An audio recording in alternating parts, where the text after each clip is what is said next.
Ni kwa hewa. Bwana Yesu asifiwe. Hi bros. Hi sis. Hi cousins. Cousins hi. Shemeji hi. Diaspora hoye. Thank you very much for the warm welcome. And my wife and I are delighted to have this engagement with our people here in this state. And since we arrived almost 2.5 weeks ago, we have been received with a lot of love and compassion. We feel taken care of, and we are very happy by the love the people of Kenya have shown us, and we feel at home far away from home. In fact, were it not that there's a lot of work for me back home, I will not mind staying here for quite a while. I'm well relaxed, I'm well taken care of, I'm feeling pampered, I'm being treated like a small baby. That has not happened to me for a long time. So I'm very happy, and I'm looking forward to further engagements. As I came to the US to look for our people from Kenya, to engage them because all is not well at home. That opinion that what is happening at home needs your attention because we must work on it together. More than even I, you know what's going on back at home because you are in touch with the people at home. And the challenges that our people face back at home are your challenges because you take care of many families. When the cost of living becomes unbearable in Kenya, you feel it yourself here. The shopping you used to do for your mother 3 years ago for 20,000 shillings, today you do it with 50,000. True or false? So you guys know all is not well. You know what is happening. And I came to look for you for an engagement to see how do we fix our country, because at the end of it all, even as you work here, as you live here, east or west, home is best. Kenya is your home. And when Kenya is paining, you pain too. When Kenya is hurting, you hurt too. When Kenya is happy, you are also happy. So you are very serious stakeholders back home, and that is why I came to engage you. On 3 fronts. 1, how do we fix Kenya together? 2, what is the place of the diaspora brigade in our national development? And how do we make you more involved in steering your own country? Number 3, how do we engage continuously so that your views count? Nobody knows it all. And the administration that we intend to ask the people of Kenya to give us an opportunity is an administration that will have continuous engagement with the people of Kenya as our modus operandi. Our party, the DCP, Democracy for the Citizens Party, our slogan is Sikiza wa Kenya. Mimi ninajulikana kwa kusikiza ground nyumbani, na nimekuja hapa Amerikani kusikiza ground. Ground ya hapa inasemaje? Ati mnasemaje? Hapa Amerikani ni one term? Are you sure? Wacha nione kwa mkono watu ya one term. Wow.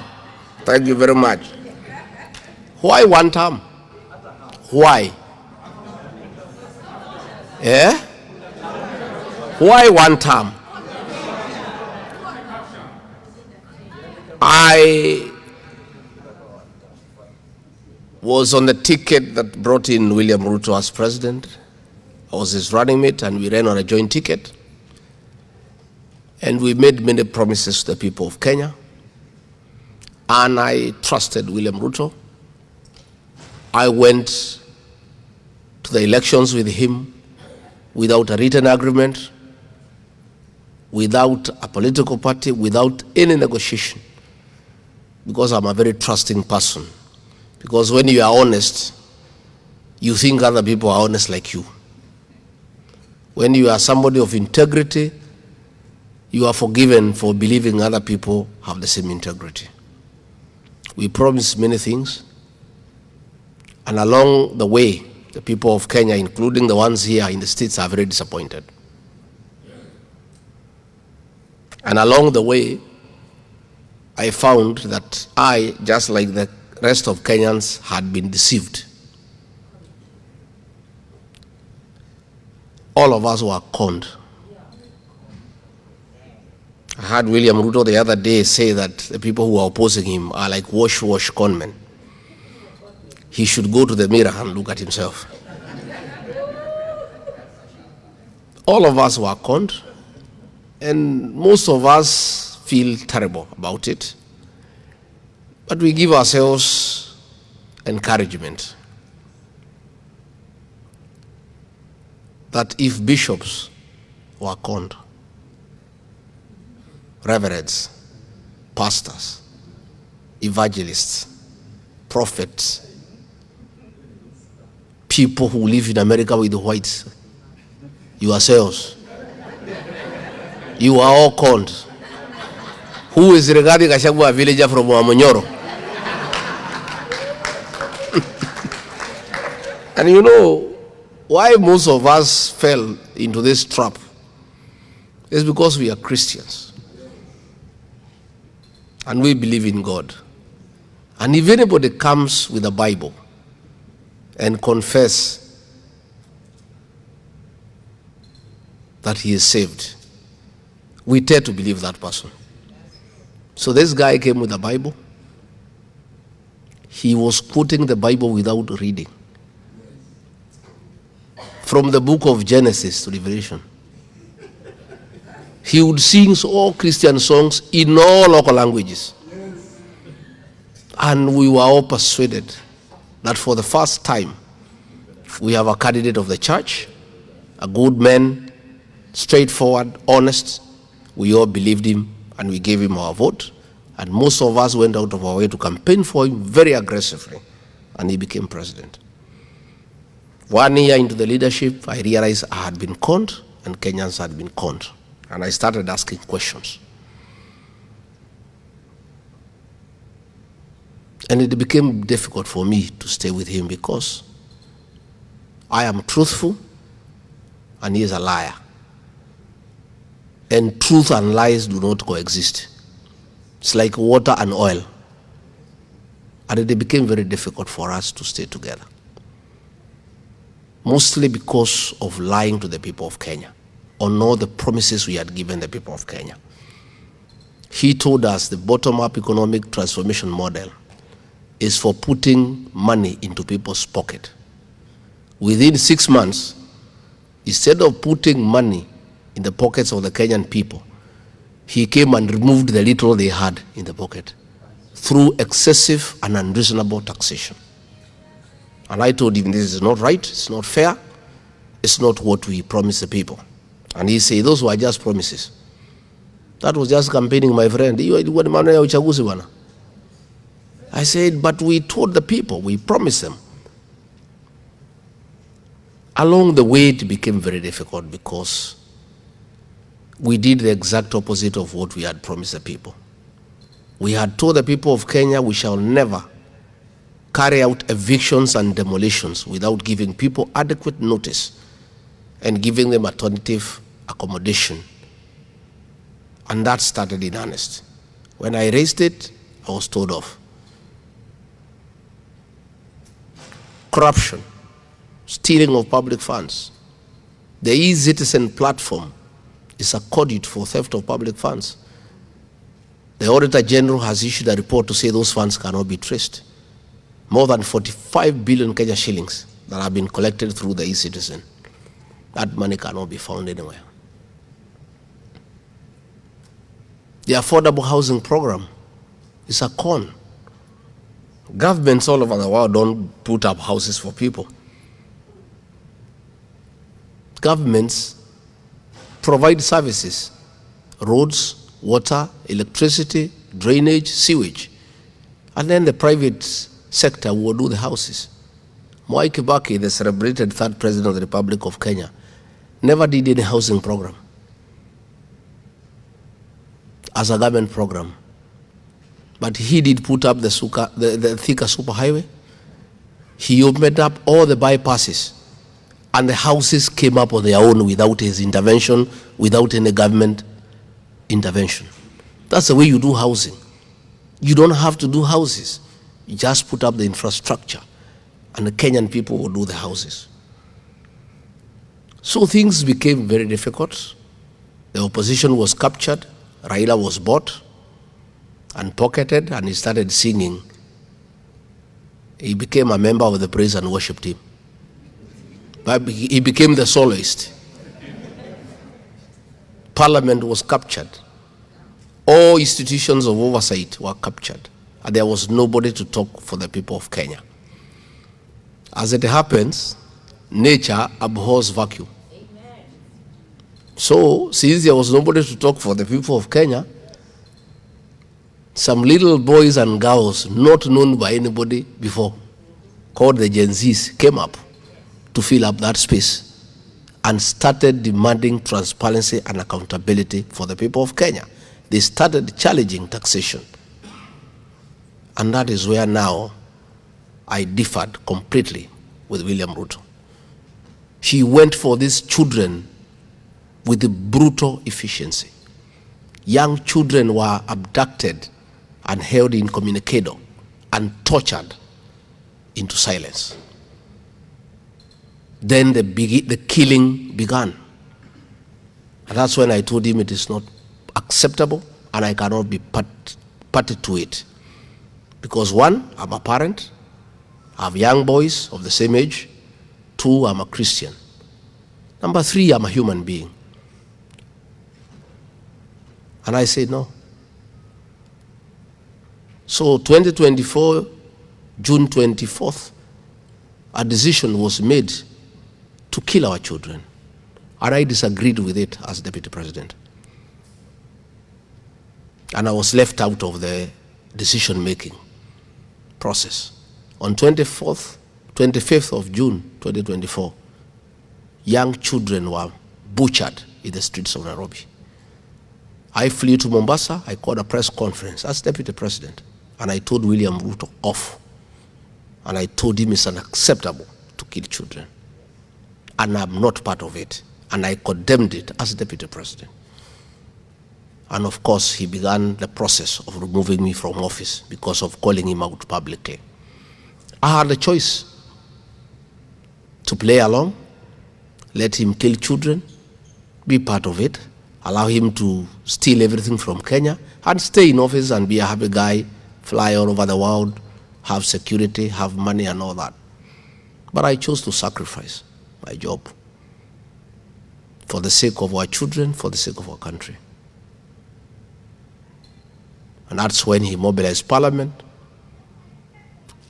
spent over 5 billion shillings to bribe members of Parliament and the Senate to get me out of office.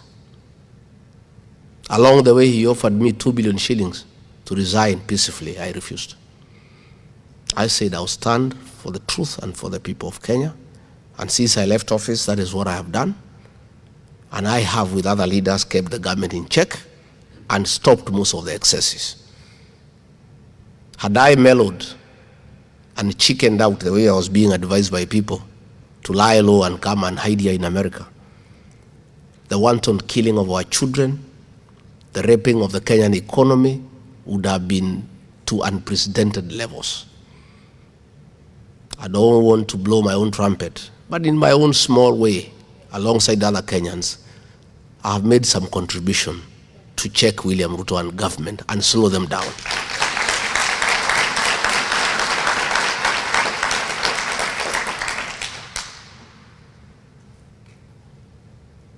And that is why my little daughter, Gen Z,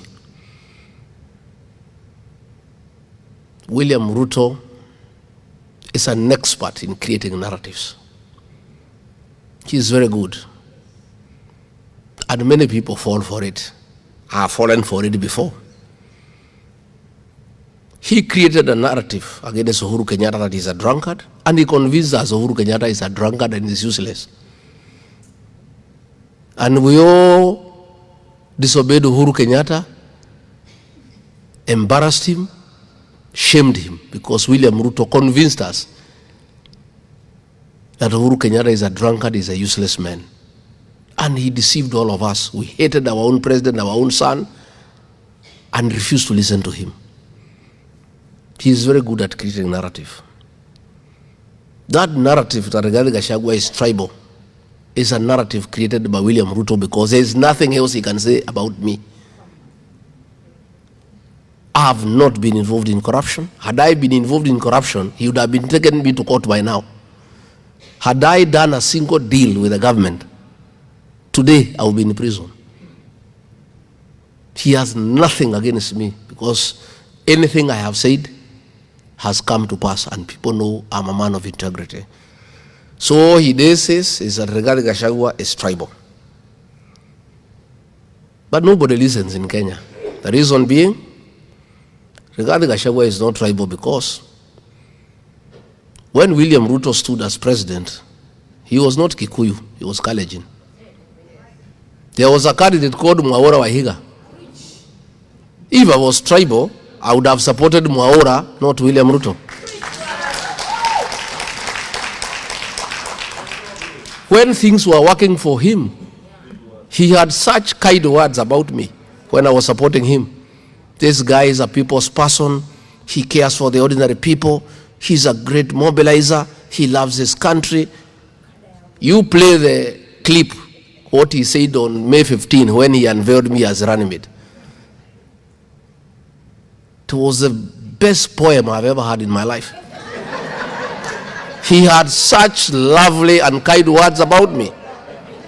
But now that I disagreed with him to tell him you cannot kill children, you cannot steal the country's wealth, then he says regarding Gachagua is a tribalist. My daughter, please, don't fall into that narrative. When you are here, you talk about Kenyans, you don't talk about America. Every group of people have some identity. Never allow anybody to make you feel embarrassed about who you are and where you come from. That narrative by William Ruto is meant to intimidate the Kikuyu nation and to make us feel sorry about who we are and challenge our capacity to work hard. And that is why when I get an opportunity, I must remind the country that the Mount Kenya people have not been given any advantage by anybody. They are wealthy, they are enterprising because they work hard. They are industrious, and they must be allowed to be. If I keep quiet, the people will be intimidated to feel sorry about themselves and who they are. Nobody has given the people of Mount Kenya any advantage. If you want a loan, you must pay security. If you want a business, you must pay licenses. The people are simply hardworking. By me saying they are hardworking, I never said anybody else is lazy. No. I don't believe in negative ethnicity, but I believe in affirming my people and who they are, and I defend them from intimidation. My daughter, if you follow what happened 2 weeks before I came to America, you realize why I have to defend the Mount Kenya people. Businesses for the Mount Kenya people were targeted for destruction. In other areas, they were not destroyed because they wanted to intimidate the people of that region into silence. If you look at the people who were arrested and taken to court, 92% are from that region and charged with terrorism.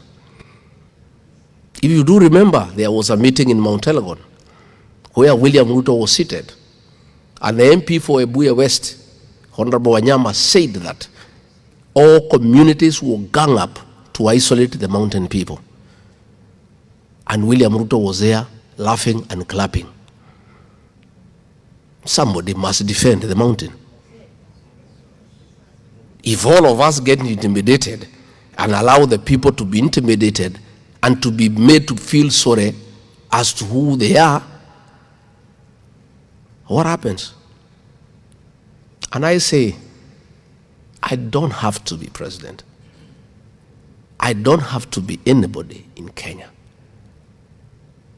And if I'll be nobody, because I stand with people, let it be.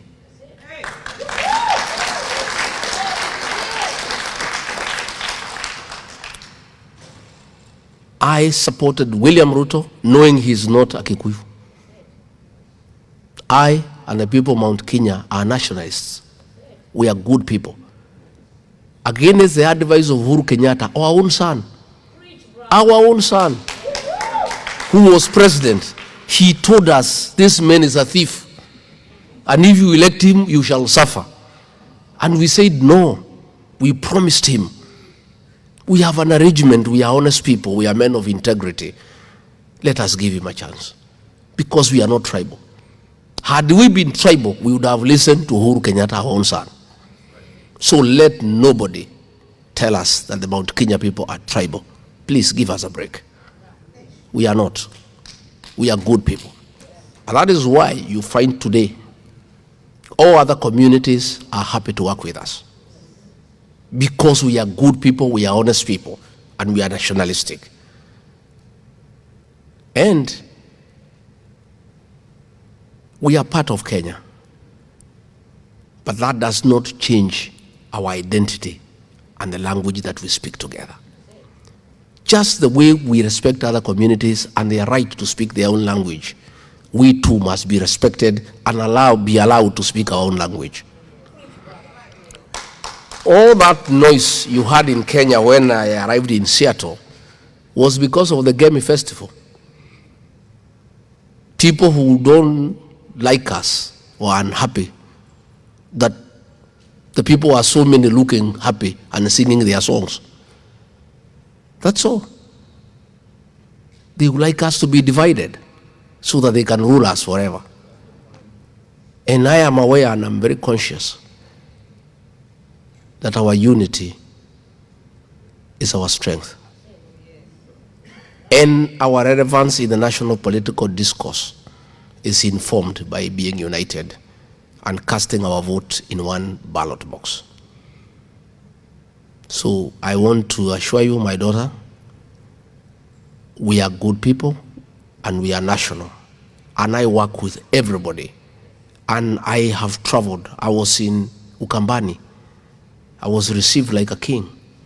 I was in Mombasa, Kilifi, Malindi.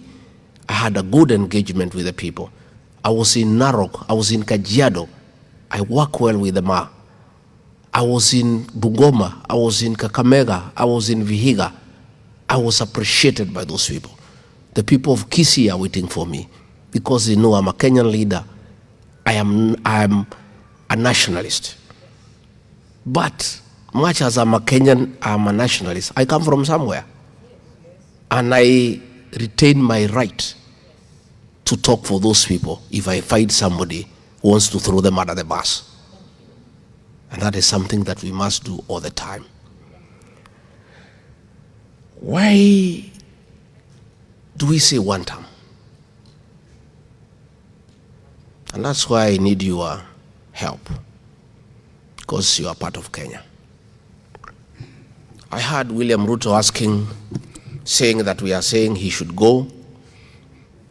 He should be one term, and he is wondering why he should go. William Ruto, aka Kasongo.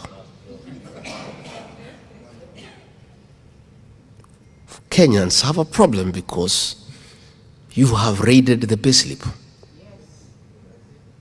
and made the middle class impoverished and destroyed their capacity to transact.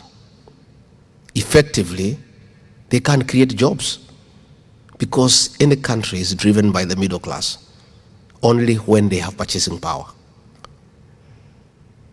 This payslip you have raided, a group of people need to get you out so that we can restore the dignity of the payslip and the payslip holder. And once we do that, our economy will thrive. Education is the greatest equalizer. All of you who are here have been through school. And for you to get a job here, you must have some papers. There is nobody who understands and who appreciates the value of education more than the group seated in this room and your colleagues in the United States and the rest of the world. Most of you, when I look at your age, are great beneficiaries of free primary education by Mwai Kibaki.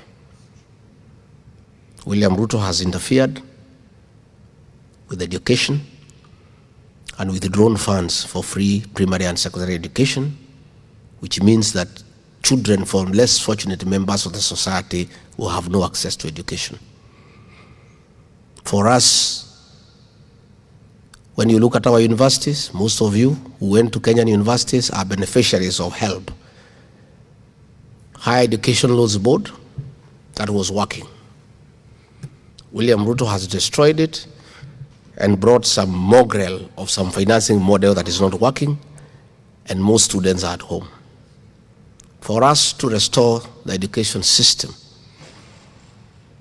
and make sure that the future of our children is secured,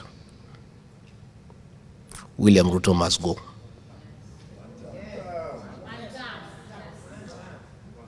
You people who work here in the States, most of you are in the health sector. You do appreciate how important a health system is when it's working. We had a system called the NHIF that was working but limping. It needed some little beating here and there to make it work. And when we were campaigning, we promised that we shall reduce the monthly contribution from 500 to 300 so that everybody can afford. Instead, William Ruto scrapped it and brought an animal called SHA. That does not work. And all of you here know it's not working because you are under pressure from home to help the people back home with money for treatment, isn't it? And buying them drugs. You know it's not working. For us to fix the health system, we must get rid of this character. The economy is crumbling. Last week, fuel prices shot by 9 shillings per litre. That means there will be a ripple effect on transport, on consumer goods.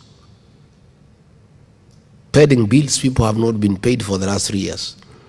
Most people are being auctioned, those who supplied goods to government, those who did services to government. If you look at the Nation newspaper, 5-6 pages every day are full of auctions. Unfortunately, those adverts for auctions are repeated every week because there is nobody with the money to buy what is being auctioned. People are unable to pay, the banks want to auction their houses, their homes, but there is also nobody to buy because nobody has money.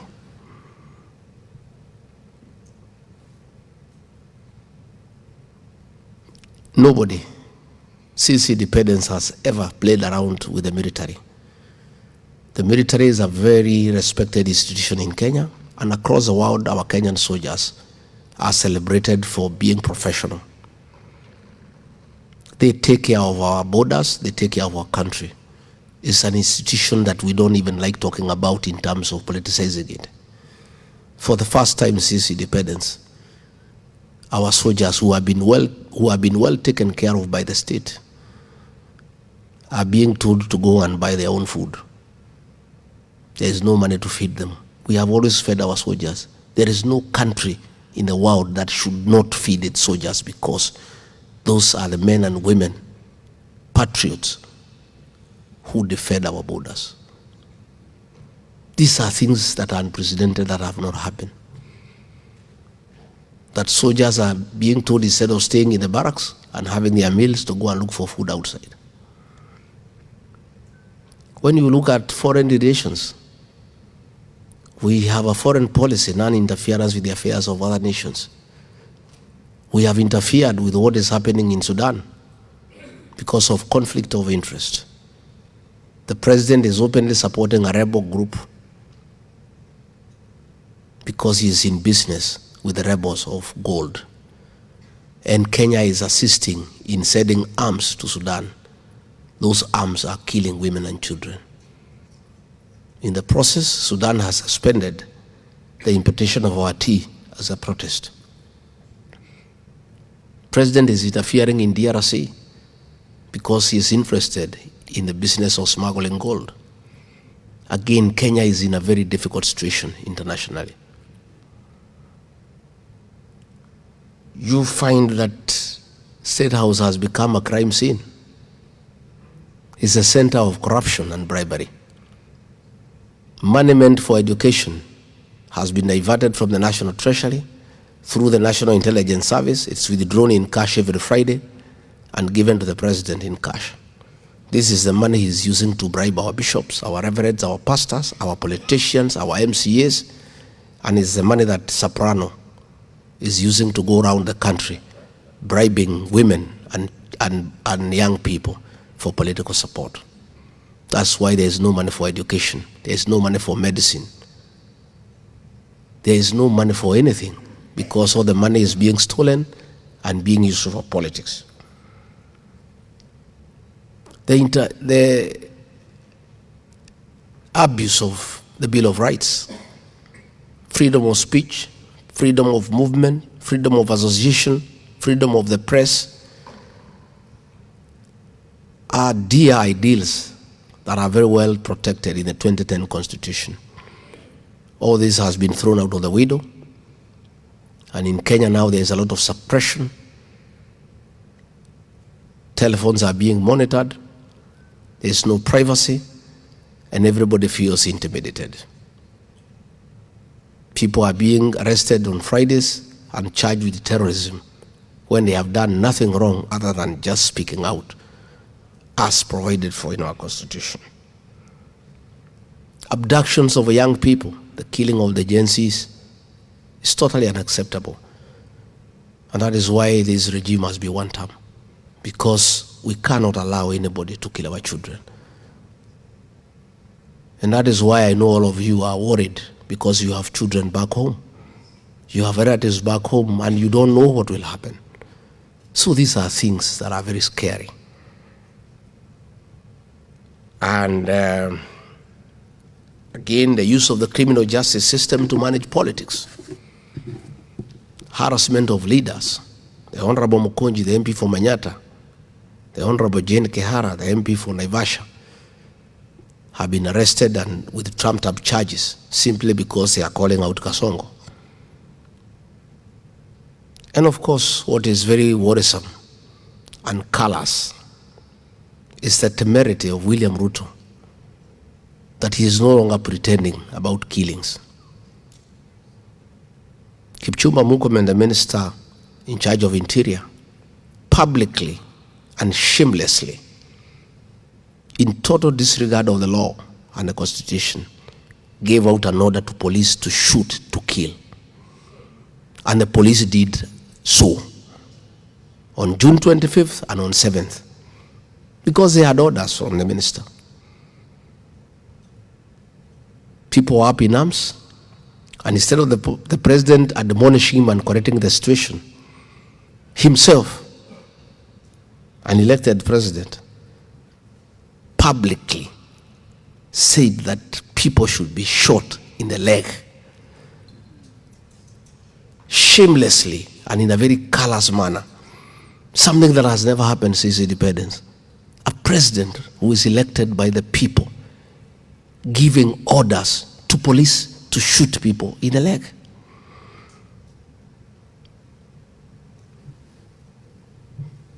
Three days later, his tribesman, Nelson Koech, who is a chairman of the Defense and Foreign Relations Committee in Parliament that is supposed to oversight the military and the National Intelligence Service, said, no, President, you are wrong. They should not be shot in the leg. They should be shot in the head. So when you look at the statements by Kipchumba Murkomen, William Ruto, and Nelson Koech on killings of the Kenyan people, you get very worried. You get very worried. And that is why we are saying this treason cannot be allowed to go on forever. I've heard you say you don't want one term, you want half term. I'm sorry, it's not possible. There has to be one term, 24 as it is, because we have a constitution and we want to change government through an election in accordance with the constitution. William Ruto would have wanted us to attempt to change it another way so that he can jail us. That is why when people went to the streets, he was saying it's a coup. Nobody wants to overthrow William Ruto, and nobody will overthrow him. We want to change the government through an election because our constitution says we should have an election every 5 years. So we just have to put up with him. The other day he was saying we should bear with him and give him time. Well, Mr. President, it's very difficult to give you time to continue killing children. You're asking us to give you more time to kill our children, to shoot them in the leg. You're asking us to give you more time to empty our national treasury and divert those funds for politics. But we don't have a choice because Kenya is a constitutional democracy. We just have to persevere for the 2 years, hoping that we'll find something in the national treasury and hoping that you not kill all of us. In the unfortunate event you don't stop the killings, probably you can kill 5% of the population. But the 95% will still be around to send you home. So, I want to say, as I now come to the issue of the diaspora, please assist us by talking to your people back home and tell them that they must remain steadfast, they should not be intimidated, and they must be ready to make William Ruto a one-term president. Will you do that?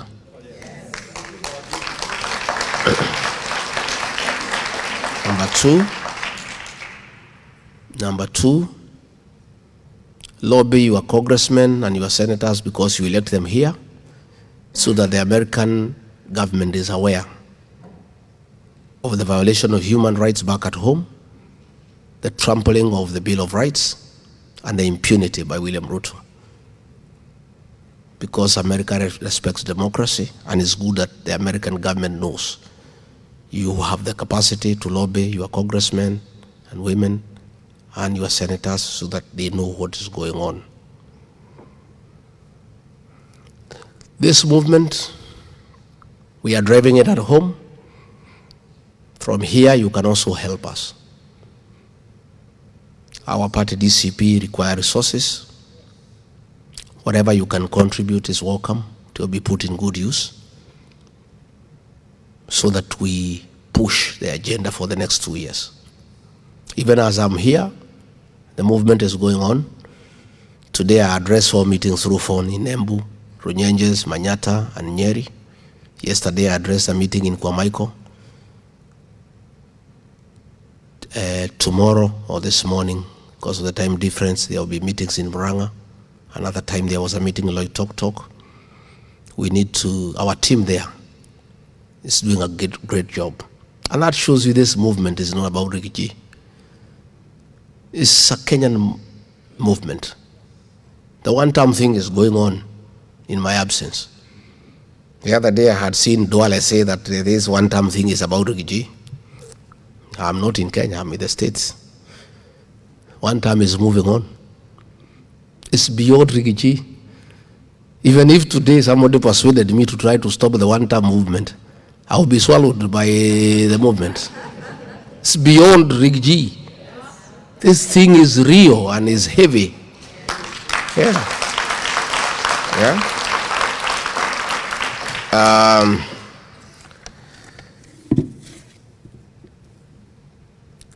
I want to say that great people from the diaspora, you are a very serious partner of our national development. In the 70s, coffee was #1 foreign exchange earner for our country. In the 80s, tea was #1 foreign exchange earner for our country. In the 90s, tourism was #1 foreign exchange earner for our country. Today, as we speak, and for the last several years, the #1 foreign exchange earner for our country are remittances from the diaspora. Our foreign exchange reserve is maintained and sustained by you people. You are very serious partners for our economic development. And any serious government needs to take you seriously. For those of us who rear dairy cows, for a cow to continue giving you milk and lots of milk, you must take care of it. You must make sure it has hay, give it some dairy meal. Nowadays, we are even giving them mattresses to sleep on so that they don't feel cold at night. And some people are even playing country music to the cows. Ken Rogers and Don Williams and Cresta Gale, for them to produce milk. You guys are our dairy cow. For you to continue bringing the dollars, we need to take care of you. We need to be nice to you. And we need to listen to you to know how you want to be governed and how you want to relate with your motherland. For you to bring the dollars, you need to be sure they will not be stolen. For you to bring back your money home, it must give you some value. So I'm here to seek an engagement that when we form government in 2 years' time, how do we relate? How do we make you comfortable to invest back home? Do we give you incentives? First and foremost, we'll do away with the double taxation. You cannot pay taxes in America, and from your savings, when you bring them back home, we tax you again. That's unfair. Yeah? We need to agree with you people. Can we have a diaspora bond where when you invest your money, we give you a certain interest rate that is slightly higher than what you are getting in the country where you are working, so that we encourage you to bring back your money home? How do we make sure that your savings back home are safe? That is a conversation that I want us to get into. Again, you people must come and develop your country. This country, we are not going to develop it alone. I'm seeking a partnership with diaspora. I want you to be part of our government. We are not going to run it alone. If Professor Choti here has been in America here for 22 years, and he has some skills that can be useful in our country, why not bring him into government to come and add value to what we're doing?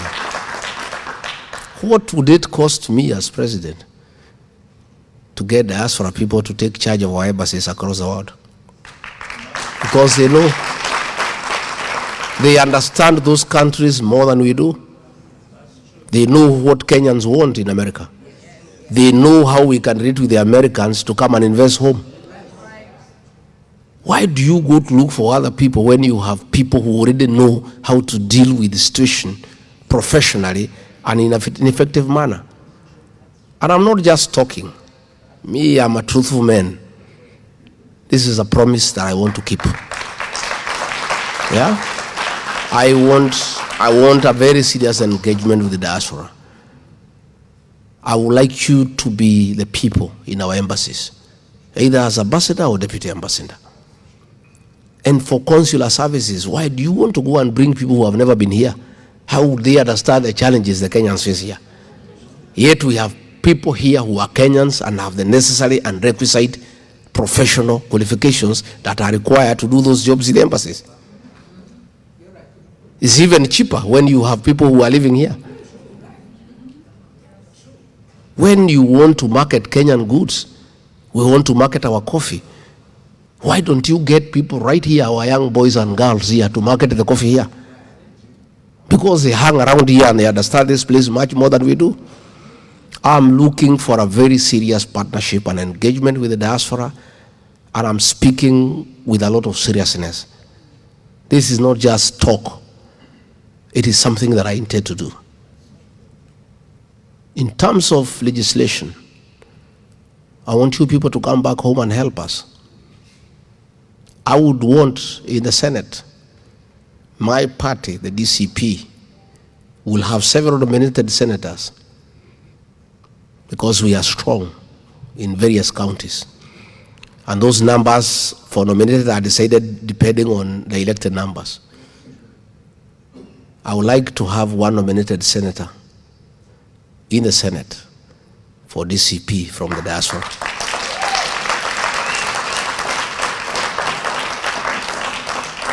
So that you come and enrich our thinking and share with us best practices seen elsewhere. Similarly, we also want somebody from the diaspora to be a nominated member of the National Assembly to assist us in legislation and oversight. I have seen the success of devolution out here. The counties are working. I've been here, I think I was in Boston, and we were in a hall like this one, and there was heavy rain, very heavy, for almost an hour. We could not even hear each other. By the time we came out, you could not even know there was rain, because the drainage system works. You cannot tell that there was rain. If that kind of rain was in Nairobi, you would require Mkokoteni fellow to take you across. In all the counties will be strong. Over 25 counties where we'll be very strong. It's my proposal to get at least a nominated, specially elected MCA from the diaspora in each of those counties to assist us. To assist us to oversight the counties and to come up with the county legislation that will enhance devolution. So that is my offer, and we'll continue to engage, and I'll be a frequent visitor.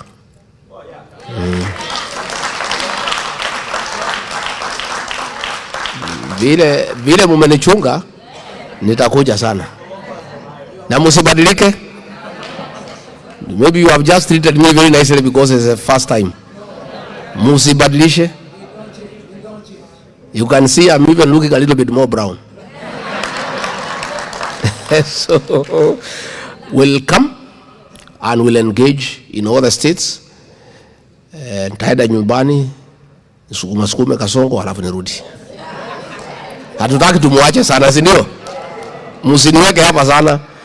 Hata leo watu wananiambia wewe sasa usikae sana. Wewe kaa kidogo halafu rudi. Tusukume hii mtu. Sasa hiyo mtu ni kichwa ngumu. Na tukimkubalia second term atatukalia vibaya. Because the question you must ask yourself is this one, in a very honest manner.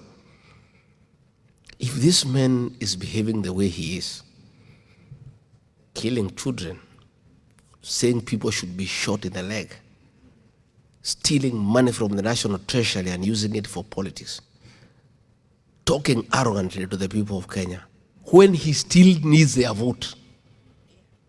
What if he is elected a second time and he doesn't need you? Si mwenyewe atakuja na bunduki atupige risasi mwenyewe? I don't think he will send the police. I think he will do it himself. Atakuwa anatembea na bastola, akipata wewe barabara, anakupiga mguu. So, for Kenya to be our country, for the safety of our children, for the revival of our economy, for the restoration of the education system, for the restoration of the health system, William Ruto must be one term. Tuko hapo? Mimi sitaki nipitishe hapo. That's what I needed to say. I'm willing to take questions, but I want to assure you things will be different. And finally, maybe to assure you, I've heard you say that we must stick together as a team. Let me tell you, we don't have a choice. Anybody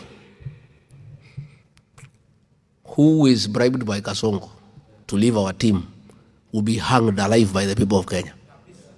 And that will be the end of his political career. Ukitoka kwa hii team, mimi mwenyewe nikitoka, wa Munyoro nitakosa pahali ya kwenda. My neighbors will skin me alive. I'm telling you, and I know that. Same for Kalonzo, same for Matiang'i, same for Natembea, same for Mother Karua. All of us have a duty to the people of Kenya to stick together as one team. Na tumekubaliana kila mtu atafute kura zake. Mimi natafuta zangu, na mimi natafuta, mimi silali. I am not sleeping, and I have very serious boys and young girls wananitafutia. Mimi natafuta zangu. Kalonzo atafute zake, Matiang'i atafute, Wamalo atafute, Natembea atafute, kila mtu atafute. Then tuketi kwa meza, tusiweke hapo. Tuseme sasa, hii watu yote tumetoka kwa Ruto na Raila, wanataka one term, nani atawaongoza? Who among us can lead them? Then tuulizane maswali. Wewe Kalonzo, sema, how do you do it? Atueleze, tusikize. Wewe Matiang'i, utafanya namna gani? Wewe mother wa sister, namna gani? Natembea hii kazi utaweza? Wewe Eugene nini? Wewe Rigiji, mimi nijitetee niseme mkinipatia nitakibiza hii mtu kama baisikeli ya kuibiwa.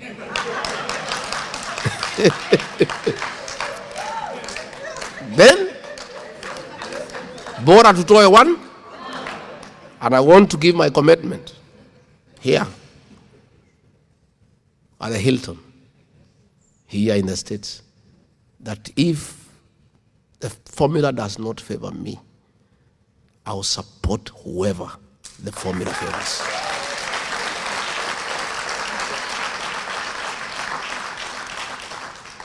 We must sacrifice for the sake of our country, and not because of our tribe, for the country called Kenya. And there is no Kenya who is not suffering. I met some guy here, I've seen him around here from West Pokot, and he told me they are even suffering more than the people in Nyeri. I have talked to people in Bomet and Kericho. They are crying. Every Kenyan is suffering. So this is a Kenyan cause. And it's not about tribes, not about communities. The only thing that happens, my young daughter, Kenyan politics, you cannot win without a coalition of regions. And what you do in politics, just like we do in homes, you cannot go to your neighbor to tell your neighbor not to stop quarreling with his wife and children. They should work together with his wife and children so that they don't make noise to you as your neighbor. When in your own house is even more noisy. You first put your house in Yeah, you get your wife, your children, you sit them down, you agree as a family, you are united, and you are peaceful. And that house is having love and unity and living peacefully. Then if your neighbor is beating his wife, you go there and say, no, please, why don't you live like us? So what we have done is first you take care of your house. And then you go and look for friends and neighbors.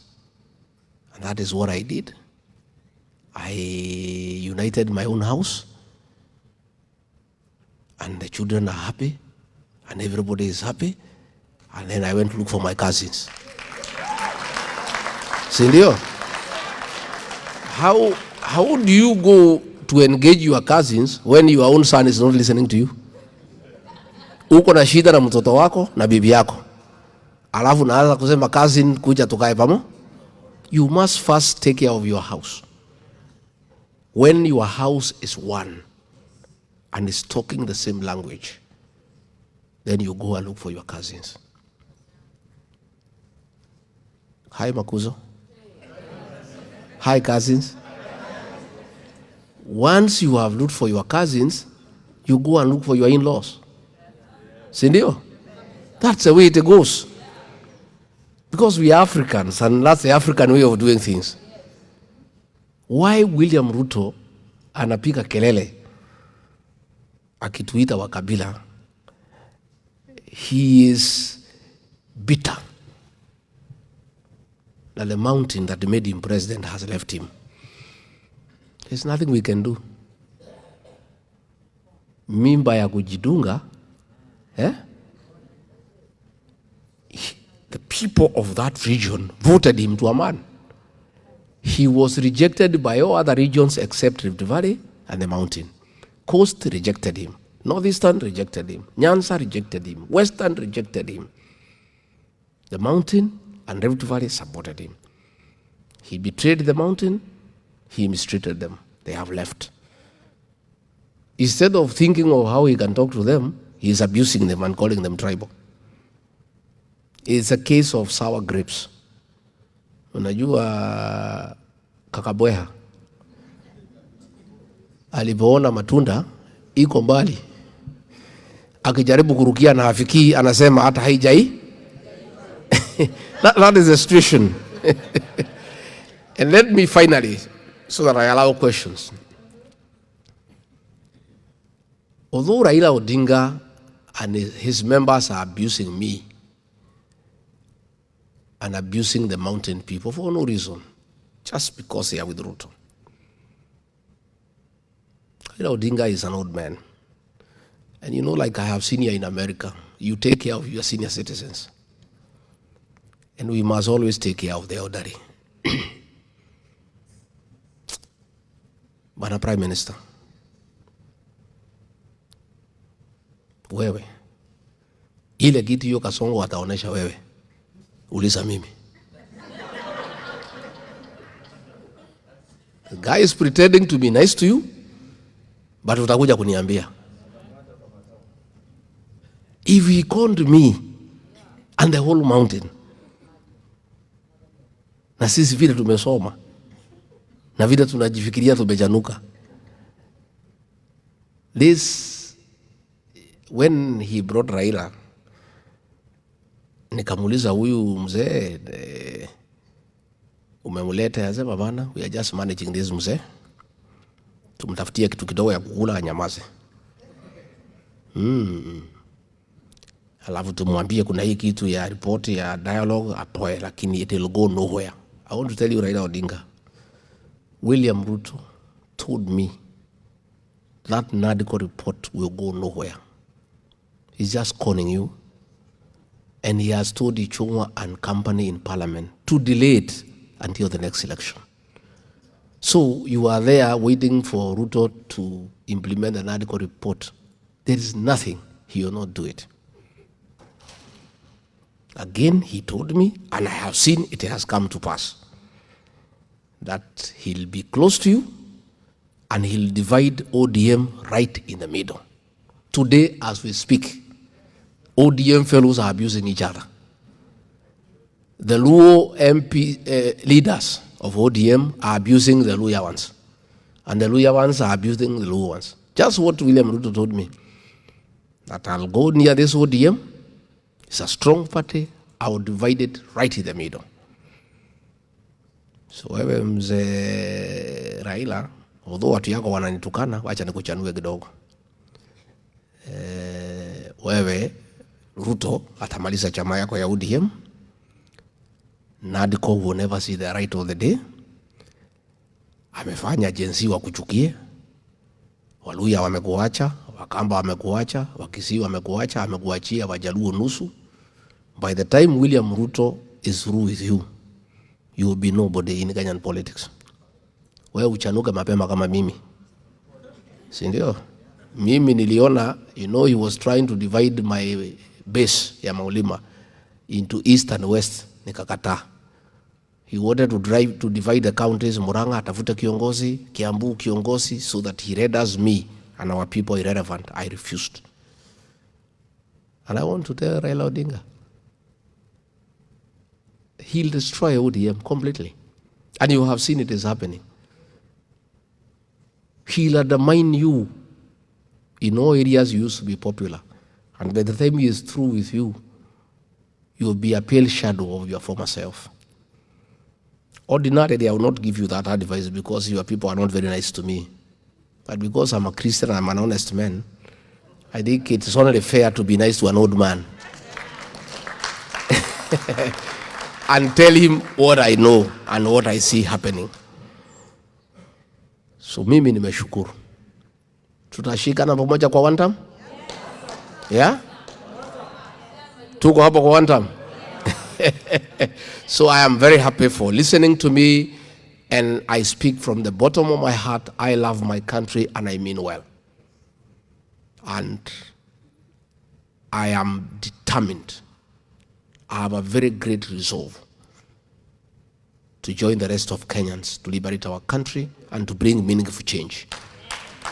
And I am indeed very encouraged by the enthusiasm I have seen here in the States.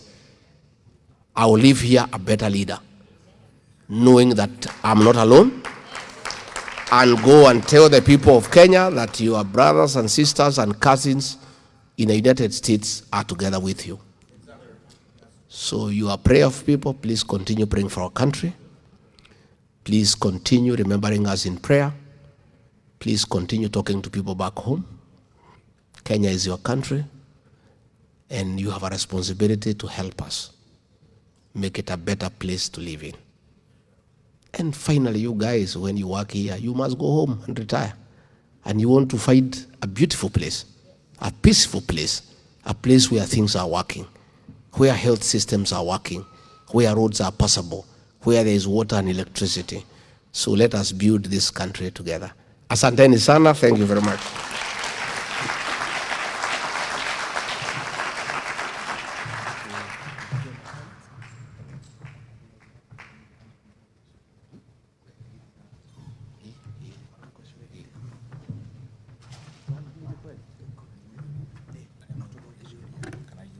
Tuko na maswali? Wananiuliza kama waniletee kiti, mimi siwezi kaa. I'm a strong guy. Do you have some questions? Yes, we do have questions. We make it very brief and let it be a question. And on issues that are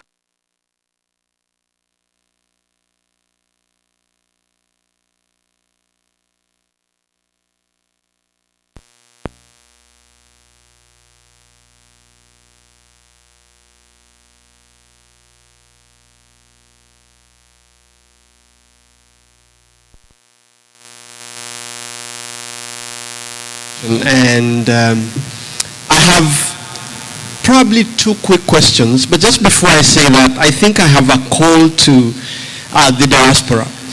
We have a challenge with how we shape the flow of money into our politics, and we have a duty to talk to our people back home that when Rigiji and others are going to seek for positions, look at them and tell our people that there is no individual who loves their country so much that they want to come and spend 20 billion to be a leader. It doesn't happen. Wale muna employ house helps, you know. There is no way a house help is coming to tell you that today I have so much money I want to give you so that you give me the job. It does not make sense. We have a responsibility for that. Number two, like His Excellency has said, those of you who have lived experiences where you have seen systems work, we would encourage you, and I speak both as a journalist and as a Kenyan, we have a duty to encourage many of us as possible to go and seek elective positions so that we can demonstrate to our people that politics can be played in a different way. I challenge all of us to do that. And lastly, so that I ask the question, in 2022, I'm a journalist, like I said, so that's my disclaimer, and indulge me on that. In 2022, only less than 3,000 Kenyans in the diaspora voted. We have to encourage ourselves. And remember, Kenya Kwanza won by a mere 233,000 votes. That tells you that had diaspora in the US turned up to vote, we would have had diaspora swing the vote and give Kenyans a better candidate. We have an opportunity in the next elections. Let me ask my question. Honorable Rigiji, in your speech, you've spoken about a formula, and if it doesn't favor you. Now, it means that within your ranks, you have an idea of a formula. What is that formula, and what is the place of the Kenyan people in defining that formula and making that decision? In other words, how are you going to involve the Kenyan people in making that decision on who becomes the flag bearer? My second and last question. You have quite some influence with members of parliament and other National Assembly, the Senate and the county assemblies. Some of the proposals you're talking about in terms of, for example, increasing polling stations in diaspora, a greater participation of the diaspora people requires some level of legislative input before the next elections. And knowing William Ruto, he will block every attempt to legislate and make policy changes that would make it impossible for him to hold on to power. How do you intend to navigate that space, considering that you know William Ruto more than all of us in this room? I would have more, and I know we'll have an opportunity to engage with you. I leave it at that for now. Thank you. Now, guys, because of time, and there are so many who have questions, can we make our questions very brief so that also His Excellency can have time to answer? Okay, first I will start by introducing myself. My name is Evangeline Kirigwa. I founded the Diaspora Initiative for Civic Engagement a few years back. And for anyone needing information on how to engage, you can reach out to me. So my few questions, the first thing, Honorable Your Excellency Rigji, it's nice to meet you. Thank you for being so engaged, so vivacious. We're following things with a lot of interest, and I'm glad to meet you today. So I have a few things to bring up. The first thing is when we fly to Kenya, when we land in Jomo Kenyatta, we are checked in, it's still a shed. It was meant to be temporary housing a few years back. It's almost 10 years, we are still being housed immigrations within a tent. It's a shame. My other issue is that I was brought up on coffee money. My school fees was paid on coffee money. Now, because coffee is killed to punish people of the mountain, and my family is a victim of that, how are you going to revive this very important industry? And the other thing is a few things that need to be addressed in government. I have several issues. I have a document I've prepared. It's been over several years. I've not been able to present to the right person. I'll be willing to present it to you and receive your feedback. I don't know if you have a note taker present, but I would want to engage with that person and follow up because we need this. This economy needs to be built up. We need proper salaries for doctors, police, teachers, nurses, people who are in very, very important sections of our country. For the welfare of the nation, these people need to be supported. Without even alluding to SHA and all the others, these things need to be addressed. And I'm really interested in hearing. Again, I'm saying if you have a note taker present in this meeting, I would like that person to reach out to me, and I will give my phone number. It's 240-418-1736. Note taker, 240-418. Yeah, my number is 240-418-1736. I would like to reach out and I want to engage for the future. Thank you. Okay. We will be moving side and side. So I'll be back on this side. Oh, okay. You'll have time. Only 3 questions. The next one. Good evening, Honorable Rigiji. My name is Jefferson Choti. It was nice fellowshipping with you earlier today. My question is going to be simple. I'm going to keep it pretty short. I'm concerned about our involvement in Haiti. What are your thoughts on that? And why are we there? Why are our troops or police there? Thank you for making it brief. Are you done on that side? I have right here. Make it brief, straight to the point. And please, one question. One question. Yeah, I only have one. I have a question about the developers in Kenya. As here as diaspora, sometimes we are not able to go home and build our homes or even do any kind of project. We have developers in Kenya. They say they are going to deliver, but they do not deliver. There's no accountability for us to go back and account for them. Can you tell us what the government can do, make them accountable for the developers? Like here, the developers, they have to have some kind of insurance. If you don't deliver, you pay the people that you took the money from. Thank you. Thank you.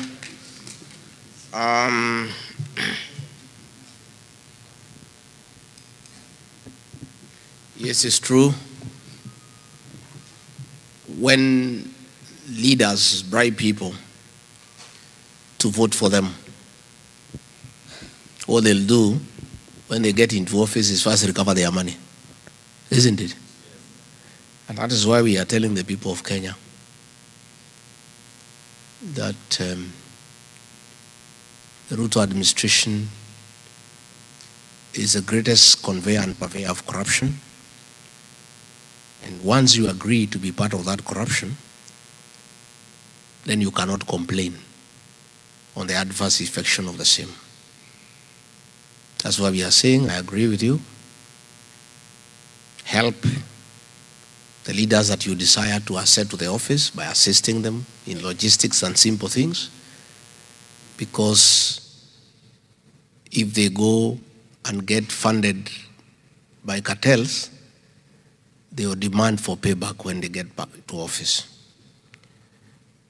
There's a lot of bribery going on in Kenya today. Ruto believes in corruption, and he believes money can buy everything,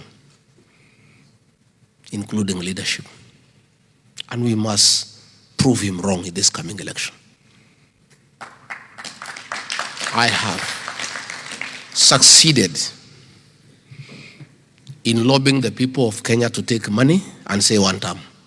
It has never happened. You know, basically our people are Christians. When they take your money, they feel obliged to vote for you.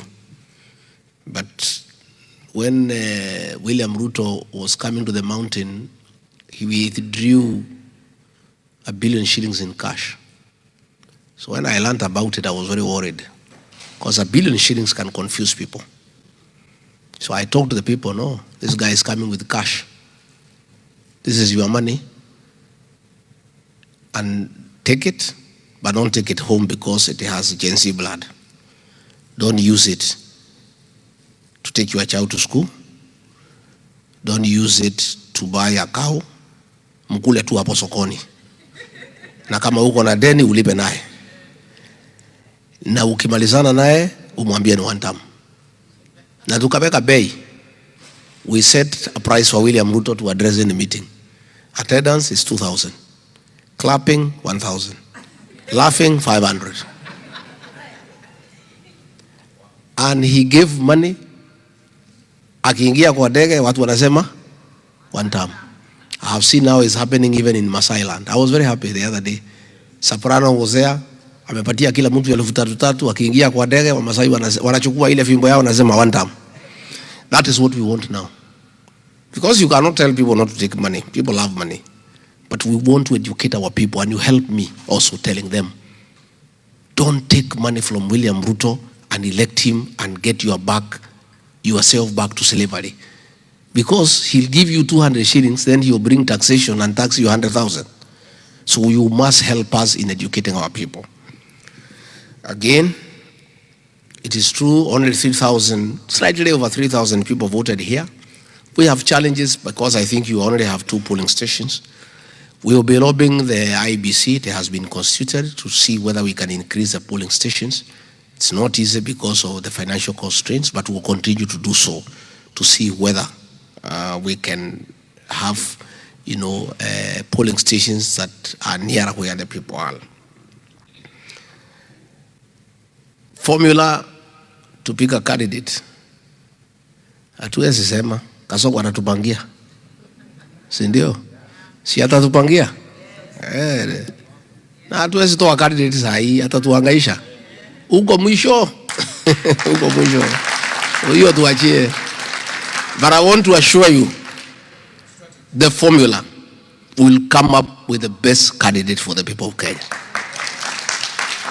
And if it does not favor me, I have publicly said I'll support whoever it favors. And I'll be asking my colleagues also to make that public statement, isn't it? Let everybody commit to the people of Kenya. That it cannot just be you. If it's not you, you must commit. So your formula, wacha tuketi nayo for now. Yeah? Don't worry. The laws that are in place are sufficient to get us a good election. Na hakuna mtu ataiba uchaguzi bana. The margin will be so huge. Even kwenda Supreme Court Kasongo hataenda. And again, let me also tell you, when we changed the election laws, that the votes are counted at the polling station, it became very difficult to interfere with the results. And the minor Kiai ruling of 2013, the Supreme Court ruled that polling station results are final. What happens in Bomas is just mathematical, just addition. And with the Gen Zs, Gen Zimpo, these are the people to assist us. They'll be there in every polling station. Wanapiga picha na kutuma na kufanya hesabu haraka haraka. Hii watoto, within 1 hour they'll tell us who is the president. This is a revolution, this is Gen Z. It's a good thing for the country, I want to tell you. And we want to work with the Gen Zs because they are a good resource for our country. They assist us to make sure there is no monkey business. Evangelist Kiregwa is true, JKIA is a shame. We go through many international airports. It's been very difficult to get anything done at JKIA because of corruption. The other day they tried to bring somebody called Dada. Alikuwa anataka kuuziwa airport yetu tukakataa. So muvumilie tu kidogo. Mwaka 2 mupitie hapo kwa hiyo shade. We'll fix it properly. We'll fix the generators, we'll fix the toilets, we'll fix everything that needs to be fixed without selling our airport to foreigners. Coffee is true. When I was in office, I was in charge of coffee reforms. And I'm a very proud leader. By the time I came to office,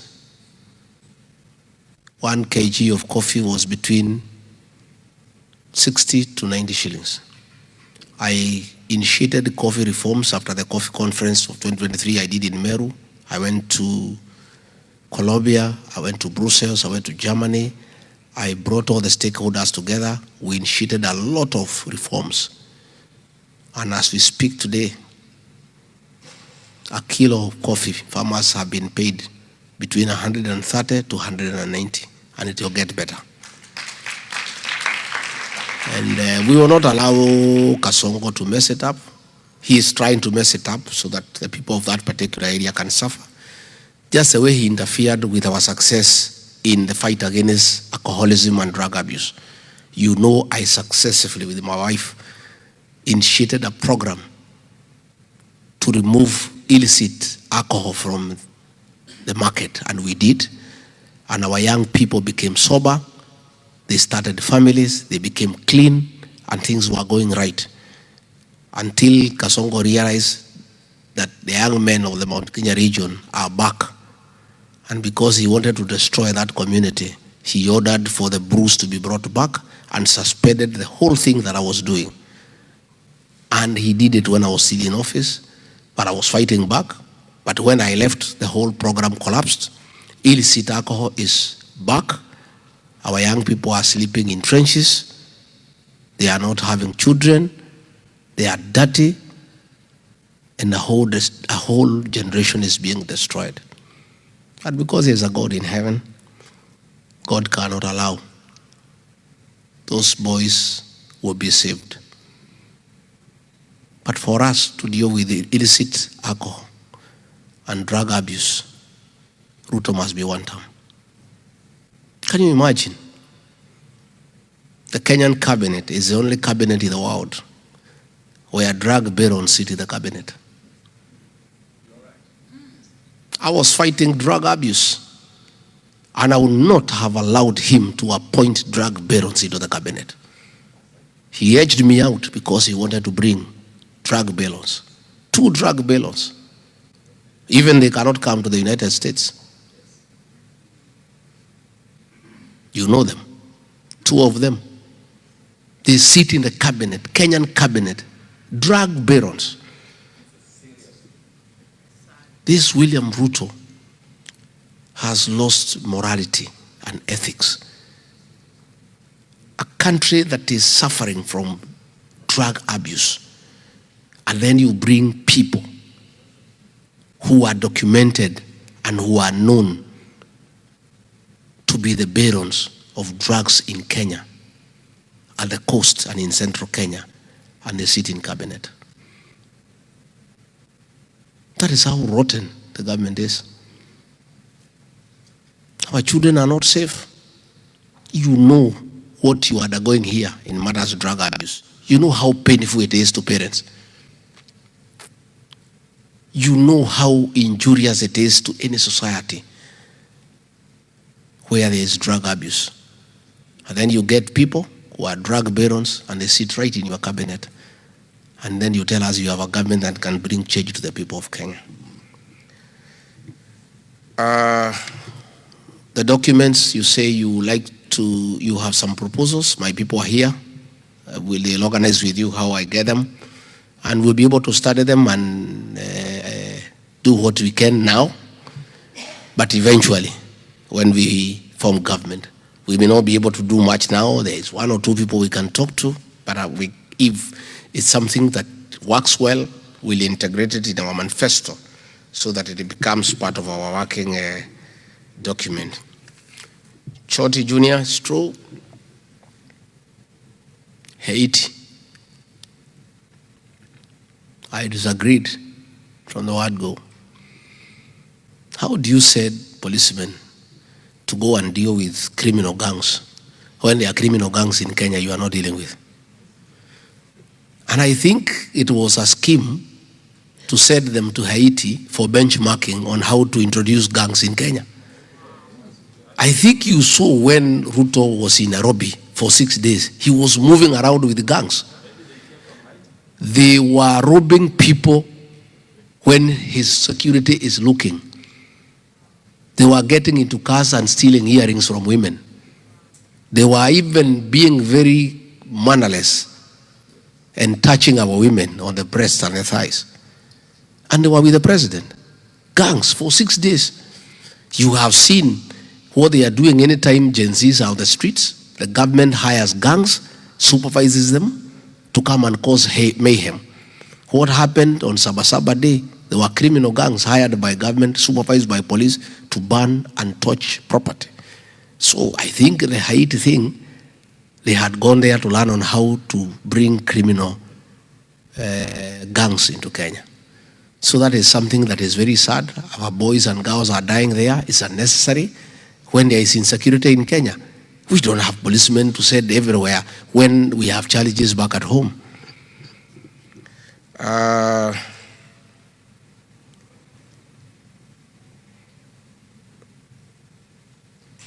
Finally, the issue of developers is true. I know you people have undergone many challenges when you are trying to build homes and you send money to people. They con you. Sometimes you want to buy a plot, you find you bought air. Sindio? Sometimes even your own relatives have conned you. Unamtumia pesa akujengee nyumba, anapiga ya jirani anakuambia ni yako.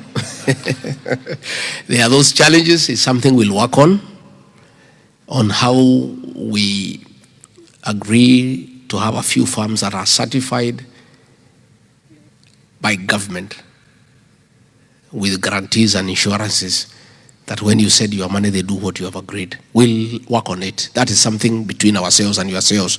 We'll agree on how it works best so that we get people who can be able to help people who are away to develop their motherland.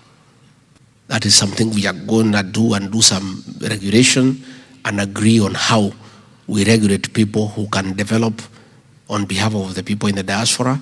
People who can transact on land on behalf of the people who are far away is something that we can work on. Next two more questions. Yes, Jenzi uko nyuma. Give that guy there. Okay. On. Rep. When I grow up, I would like to have muscles like you. Thank you. Yeah, so I have one question for you from a DP. You've talked about 2027 being an important election for the whole of Kenya, just based off everything that's happening, the crisis and all. But then you've mentioned a lineup of people who, in one way or another, have failed the country. You've mentioned Kalonzo, Wamalwa, Martha Karua, and all the other people who are running. But in one way or another, each of them have had backroom deals in the past to more or less further their own agendas. So as the young adults who are thinking at 2027, we don't want a repeat and a recycling of the same tyrants who've been up and up again. What do you tell us if you yourself have said you were the one who gave Ruto the votes to win back then, right? You're the one who gave him Mount Kenya. So why should we as the young adults getting into 2027 trust you to lead us again to another election when you say, what's the word for it? The lineup of 2027 will not be announced until the end, so it's not affected by Ruto. Why should we then, close to the election in 2027, trust your judgment when back then it's given us Ruto right now? So why should we trust you in 2027 when we are where we are right now? That's a good question. I have said about the people who have declared, the feud is open. We are waiting for people to come up, including the young people. Unfortunately, the few who had come up initially were compromised by Kasongo. So you have seen them. Those young ones. One is with Raila, the other one is with Kasongo. So as we go on, the people of Kenya will choose among those who come up. And there is absolutely nothing wrong with the new blood. But the new blood must offer themselves for leadership. You know, the young people are saying, we want young blood. I'm asking the young people, let them come up and come and sell themselves to the people of Kenya. Number two, why should you trust me? It's true, I made an error judgment. In my community, they say, making a mistake is not bad. What is unacceptable is repeating the same mistake. I had the choice to stay with Ruto and oppress Kenyans, and I decided not to. I gave up a job, a good job, very lucrative, with privileges, to stand with the people of Kenya. If I was a selfish person, if I was like Ruto, I would have just agreed to what he wanted. We just hung together, we killed children, or with Raila, you give him some little money, he hangs around. And why the young people trust me?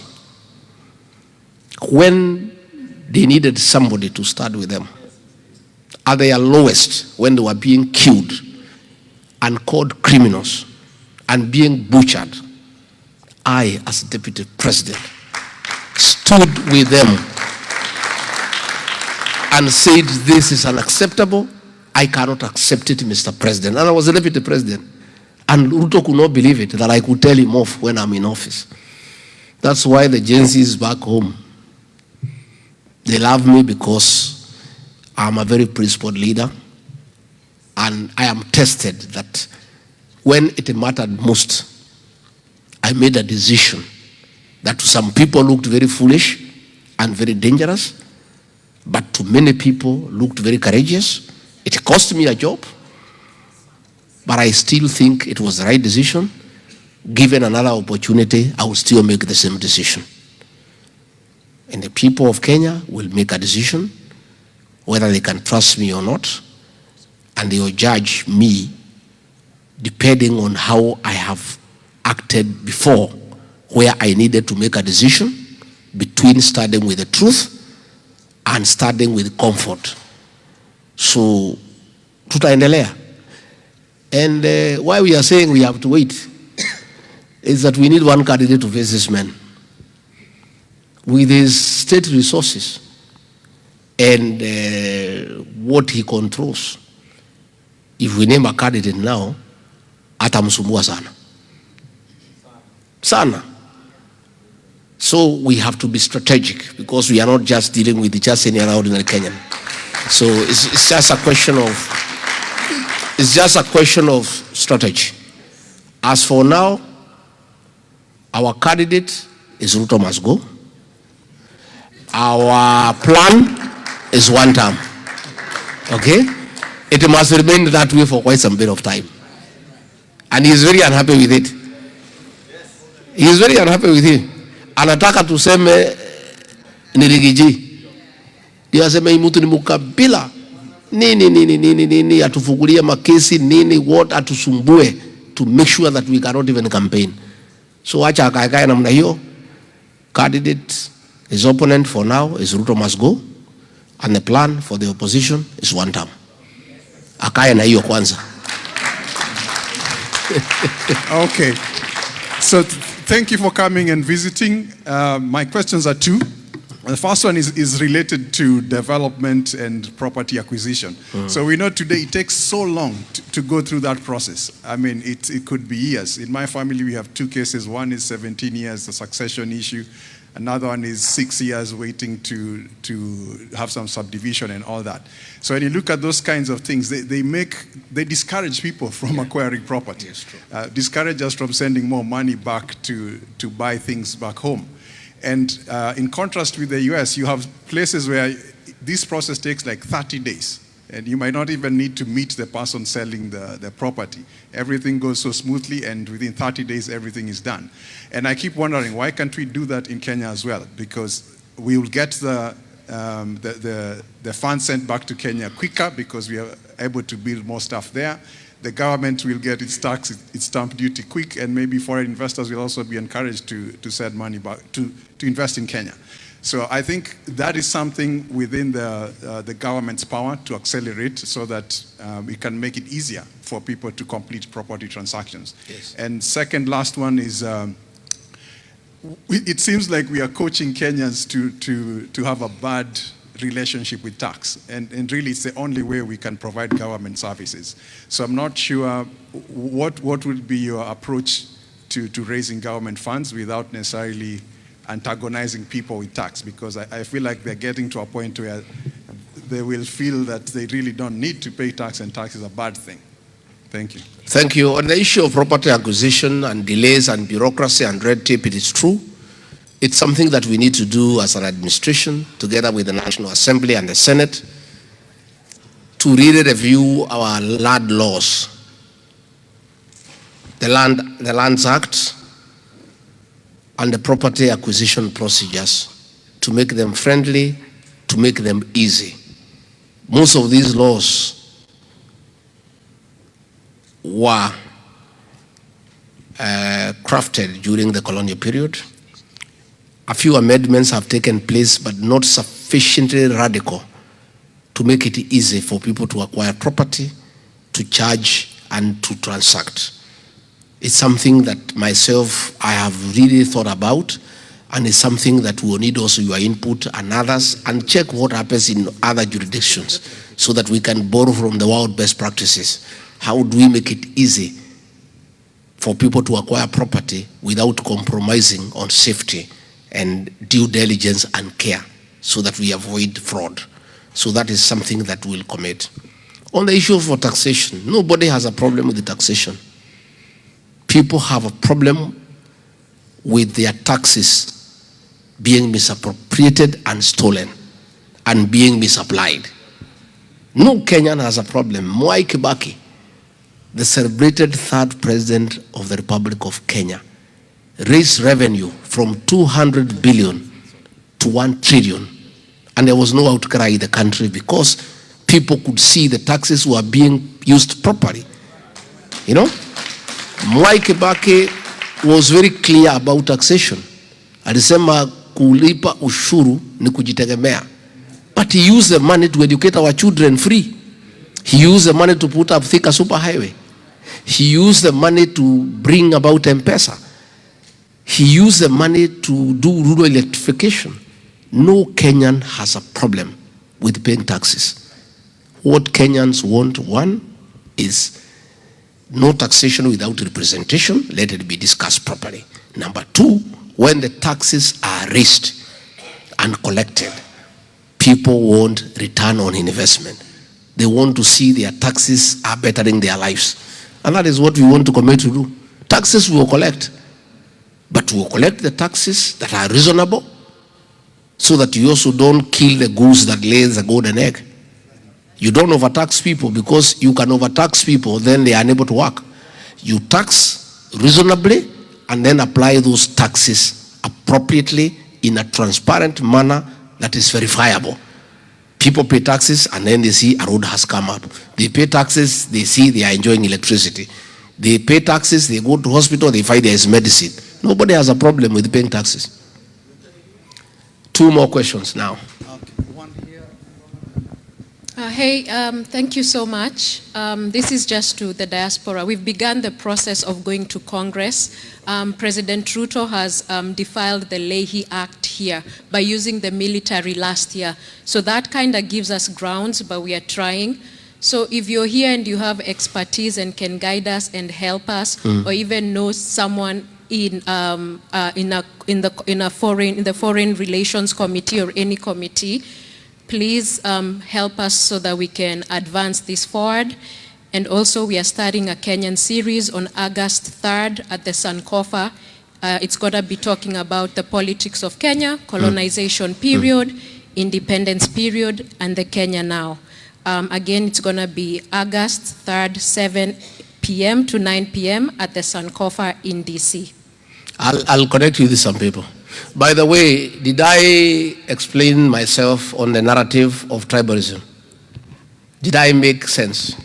So what I'm wondering is, if we Gen Zs don't understand the mountain narrative, how are you going to engage us and find a way to position yourself or position these politics beyond one term and beyond the defense of Mulima? And by the way, I'm not embarrassed to be Kikuyu. I'm from Kirinyaga and Nyeri. You know, you can't get Kikuyu than that. You know, I'm very Kikuyu, but we have, you know, but that's just the truth. How are you going to convince us? Because, you know, I'm trying to explain to you the way we see it, right? There is that pride, yes, you know, of being a Kikuyu. You know, but there is also a people who don't see that. And we as Gen Zs are saying we are tribeless. and we are fearless. And the politics being done now is the way it was done 20 years ago, 10 years ago, you know, and that is what is really scaring us, because if we divide ourselves, if you say you're coming to the defense of Mulima, then there's someone in, I don't know, Rift Valley or Western, who will also say they are going to that defense. And then there will be another group, I don't know, in, where? Coasts, yeah, we are going to that defense. And then now, there will be a vacuum gap, and then Ruto will become president. I feel you. And the Gen Zs will help us deal with that nonsense. Because they are tribeless, and they are fearless, and they want change. And nobody can intimidate them or coerce them. But before the Gen Zs help us to have that change, those communities that are targeted by Ruto for extinction must be protected. Because if they are not, there will be nobody to vote. So I hear you, and I understand the way you think, but I also want to tell you at back home, the Gen Zs your age understand what's going on, because they are just there, and they are feeling it. They can see that persecution, they can see the discrimination, they can hear the talk, and they can see the way they are being targeted. Because when you go to Kahawa Court of terrorism, and out of 100 people charged, 96 are from one area. In the cells, they talk among themselves and wonder what is happening. Yeah. So that is a situation that is there. And it behoves upon leaders. If a people are under siege, those people must be cushioned from destruction and from fear. Because if they become fearful, then the oppressor has succeeded. You see, people want to intimidate people into fear. The Gen Zs cannot be intimidated, but the rest of the population, they buy fear quite quickly. So we must keep on reassuring them, no. Nobody will target you, nobody will wipe you out, nobody will destroy your businesses, so that they feel comfortable and they are able to soldier on. You must keep on giving people assurances, especially where fear is being sold. Most of members of parliament are one term, but they cannot dare say because of fear. They cannot even go to a meeting where one term is being discussed because of fear. So you just find a few of them who are courageous. And that's where the Gen Zs now have become a movement, because they are fearless and they simply don't care. And it has even reached a place where I had to ask the Gen Zs, please, you have made your point. This guy has said you should be shot, and he's doing it. I'm requesting you, much as you are fearless, I need you to help me get the change. And for you to be useful, and for you to enjoy the change you desire, you need to be alive. And this guy is already killing you. So much as you are fearless, you cannot walk into death when you can see this is death, isn't it? So we have to blend that courage, that fearlessness, also with reality. And as a parent, as an elder, I also have a responsibility also to guide my children. Where I feel they are in danger, where I can see they can lose their lives, I have a responsibility, much as they are fearless, much as we need them to help us get the change that we desire. It will be responsible on my part as a leader to allow them to walk into death when I can see. So we continue balancing these things. It's a very difficult, delicate act, but we are getting there. So don't worry, my dear, things will be okay. I'll connect with some people so that we can work around what you are doing, and you are doing a good thing. Please continue with that advocacy, and that is the way to go. And I want to assure you, young girl, don't ask me what I'll do for you if I'm elected president or in the government that will form. I want you to come to be part of that government. We do it together. I want the Gen Zs to sit on the decision-making table so that they are part of the solution of Kenya's problem. I am also aware sufficiently that these Gen Zs who are pushing Ruto to the corner and is not sleeping. Once we are elected, if we don't measure up to the expectation, they will drive us out of town. Very furiously and with brutal efficiency. So the only way for us to be safe is to bring the agencies on board so that if there is a backlash, we suffer together from their colleagues. Last one, so that we have to go. Okay. Hi, cousin. Hi, cousin. I'm speaking on behalf of cousins. Yes, please do. I'm not from Central Province. I'm from your cousin section. Yes. So my question is direct, and it is about job creation. Yes. I want to talk about national job creation and arid and semi-arid areas job creation, because I think if we create those jobs, we are going to stabilize that country. So my first question is at national level. What are your plans to create jobs? To create jobs in Kenya? And my second question is still about creating jobs, and I want to talk about an area that we feel like we are not in the planning table with the rest of, we haven't been there for a long time. That is arid and semi-arid areas. When you look at the statistics in Kenya, 80% of the country is arid and semi-arid. And when you look at these arid and semi-arid areas, we do have a lot of natural resources. We have 12 hours of sunshine. We have rivers that have water that goes all over to the ocean. And in conclusion, I would like to say that once you go over the cliff, I don't know whether it's over the cliff, once you take over the government, that's what I'm talking about. Yes. No, not once you take over the government, what are your plans to create employments, and not just laborers, not farm laborers, to empower the people in the rural areas? Those are the people I'm talking about, in the rural areas, so that they can start their own agribusiness.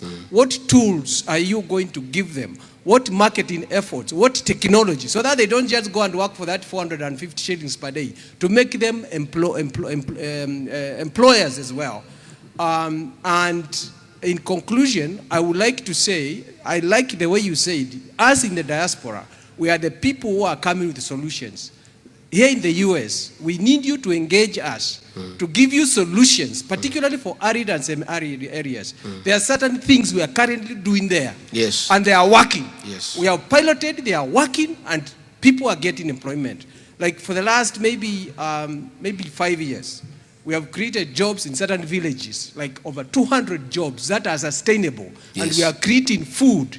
We are farming grapes, we are farming oranges, peaches. We are doing that. We are converting deserts into promised land. So we want your team to engage us here in the US, yes, so that we can build the country. And we don't want the jobs. We are comfortable here in the US. We have enough here. We have enough pension. Like me, I'm an accountant. I'm a professional accountant here in the US. Okay? So it's not that we want any jobs. We don't want anything to do with corruption. We just want to help our country, and we are bleeding. Thank you. Thank you, Kuzo. I agree. We need to engage you.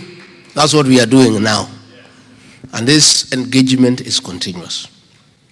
We have to create jobs, and we want to encourage people to come and put up factories for manufacturing in Kenya and cottage industries by making sure that we lessen bureaucracy and we make it easier for people to come and start industries in Kenya, to create employment and to enlarge our tax base.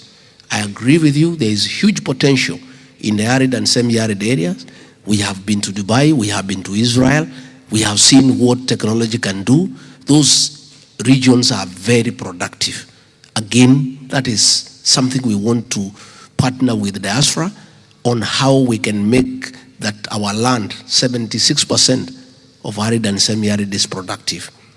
Again, we want to change our diplomacy from the traditional diplomacy to commercial diplomacy, so that we can look for markets for Kenyan agricultural produce.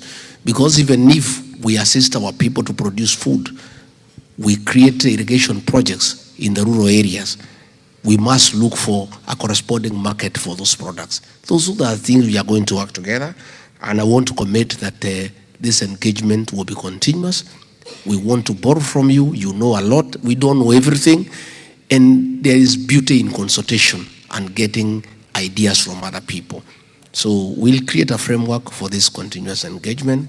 I want to say thank you very much for listening to me. Let me ask Pastor Dorcas to come and say hi. Sindio? Your Excellency, one last question. One last question, Your Excellency. Yeah, my name is Si kumekuwa usiku. Lazima nikuulize, Excellency. My name is Daniel Ochweri. I think we have been together. I had an opportunity to run for Senate of Nairobi in 2022 election, and I had an opportunity to be shortlisted as a PS, but the shareholding ilinikata mguu. So these are my electorate right here in the United States. They gave us the financing. We came down and we tried to represent them. You have articulated very well that you're going to be engaging the people from the diaspora. Truth to be told, when you come from the diaspora and go back home, it's a different ballgame altogether. So what guarantees are you going to give us as a former vice president and a presidential candidate when we come from the diaspora? We are not going to be disadvantaged from the status quo back at home. That is a big thesis, Your Excellency. You know, it's something that I was removed from the PS list in the morning. Maybe even you're aware about it. Yeah. So how are you going to address the issue of shareholding, and what guarantees are you giving to the diaspora when it comes to issues like that? Thank you. My presence here in the US for 5 weeks or so is a clear demonstration on my seriousness that I want to engage. I think 5 weeks is not a short time for a leader of my caliber and the kind of work that I have in Kenya. The fact that I've dedicated 5 weeks to come here and engage demonstrates that I have a serious intention to engage.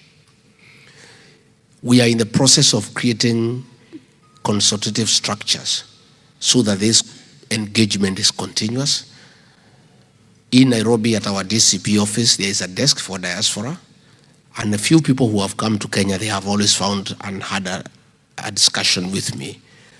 I don't want when you come to Nairobi, you come to the countryside, then you are lost, you cannot find anybody. So we have created a mechanism and an office so that where you come on appointment, you'll be having people you can come and meet and engage. You know, people who have been betrayed, they take time to trust.